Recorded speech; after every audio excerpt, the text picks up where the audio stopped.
किशनगंज नाम के गांव में रात के वक्त कोई नहीं निकलता था, क्योंकि उस गांव में एक गिटार बजाने वाली चुड़ैल रहती थी। वो इतनी जोर जोर गिटार बजाती थी कि उसके धुन से आकर्षित होकर लोग उसके पास चले जाते थे, और उनके पास आते ही वो इतनी जोर जोर से गिटार बजाती थी कि उनका दम घुट जाता था और तेज आवाज से उनकी मौत हो जाती थी।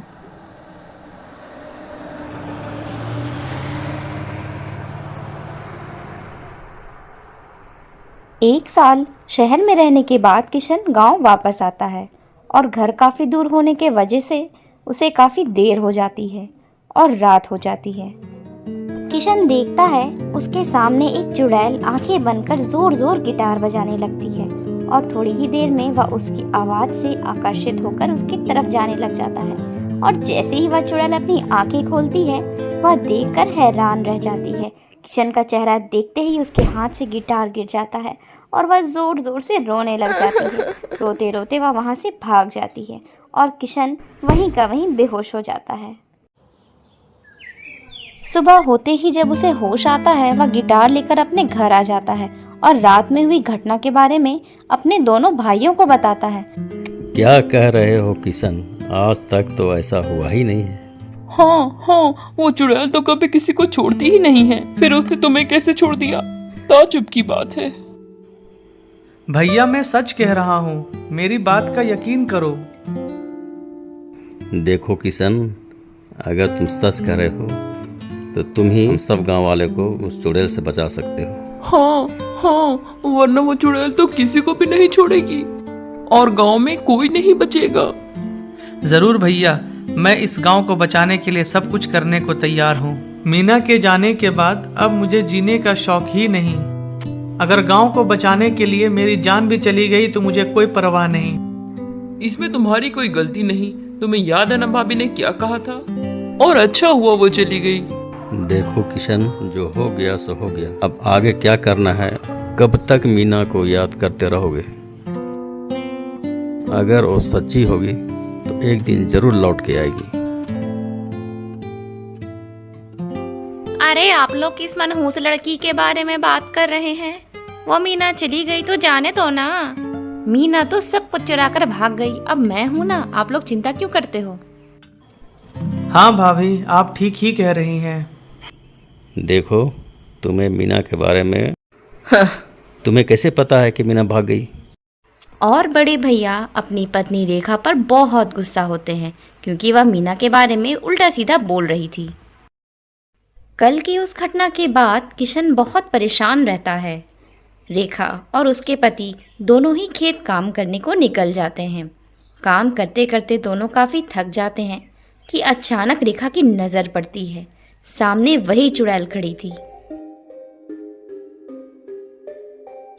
चुड़ैल किशन के बड़े भैया को उठाकर अपने साथ ले जाती है। किशन का भाई भागे भागे आता है और बताता है कि वह चुड़ैल आई थी और भैया को उठाकर ले गई। किशन को लगता है कि वह चुड़ैल अपना गिटार वापस लेने आई है, और गिटार ना मिलने की वजह से वह बड़े भैया को उठाकर ले गई, और अब वह उससे लड़ने को तैयार हो जाता है। क्या सच में तुम ही मीना हो? हाँ भैया, मैं ही मीना हूँ। मुझे माफ करना, मैं तुम्हें इस तरह से उठा कर ले आई। तुम चुड़ैल कैसे बनी मीना? आखिर बात क्या है, मुझे बताओ। अगर किशन को पता चलता कि मैं मर गई हूँ, वो यह सदमा बर्दाश्त नहीं कर पाता। मुझे किसी ने मारा है भैया। हाल ही में मैंने उस आदमी को मार डाला है। किशन का भाई रवि मीना से मिलकर बहुत चौंक जाता है और उससे उसके मरने की वजह पूछता है, लेकिन वह बता नहीं पाती। वह उसे कहती है कि उसे एक आदमी ने मारा है, लेकिन वह नहीं जानती कि उस आदमी ने उसे क्यों मारा और वो आदमी कौन था कि अचानक किशन वहां आ जाता है। दोनों ही किशन को देखकर काफी डर जाते हैं। चुड़ैल, मेरी भाई को छोड़ दो, वरना मैं तुम्हें जिंदा नहीं छोड़ूंगा। मीना, मुझे माफ कर दी मीना, मुझसे गलती हो गई।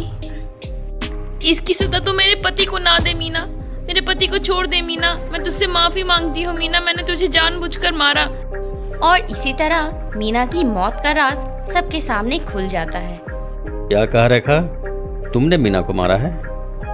हाँ, मैंने मैंने मीना को मारा है, लेकिन मीना अब तो मेरे पति को छोड़ दे और मुझे माफ कर दे। अब तो तू मर गई है, अब तो तू वापस भी नहीं आ सकती। अब तो हमें जाने दे मीना, तू तो बहुत अच्छी थी ना, फिर मुझे माफ क्यों नहीं करती। जैसे ही किशन को मालूम होता है कि उसकी पत्नी मीना को मारने वाला कोई और नहीं, उसकी अपनी भाभी रेखा है, उसका गुस्सा आसमान चढ़ जाता है। लेकिन रेखा उसकी एक नहीं सुनती। वह बार बार अपने पति के खातिर उस चुड़ैल से माफी मांगने लग जाती है और फिर रेखा उसे मारने के पीछे की वजह उन लोगों को बताती है। जब से किशन की शादी इस मीना से हुई, इस घर का तो माहौल ही बदल गया। दोनों साथ साथ रहने लगे और मुझे तो भूल ही गए। ये मीना दिन भर काम करती रहती और सबको बना बना कर खिलाती रहती। सभी लोग बस इसी की तारीफ करते थे, मुझे तो सब भूल ही गए थे। वह अकेले ही सारा काम करने लग जाती थी, मुझसे तो पूछती तक ना थी और सभी लोग उसी की तारीफ करने लगते थे। मुझे यह सब देखकर बहुत बुरा लगता था। जो मैं करती थी अब मेरी जगह यह मीना ले ली थी, इसीलिए मुझे बहुत गुस्सा लगता था। यहाँ तक कि पड़ोस की औरतें भी मीना के काम की तारीफें करने लगी थी और सब मुझे भूल ही गए थे। बस इसी बात का मुझे बहुत गुस्सा था।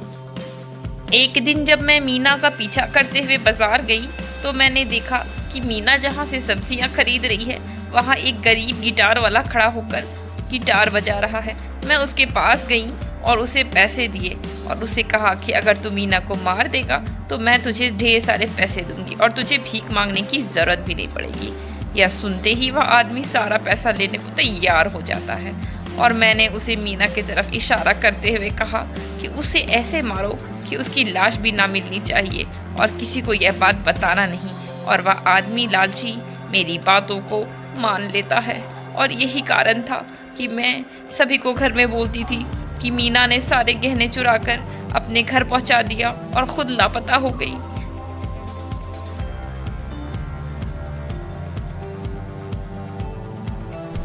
आपने मुझे आवाज दी क्या?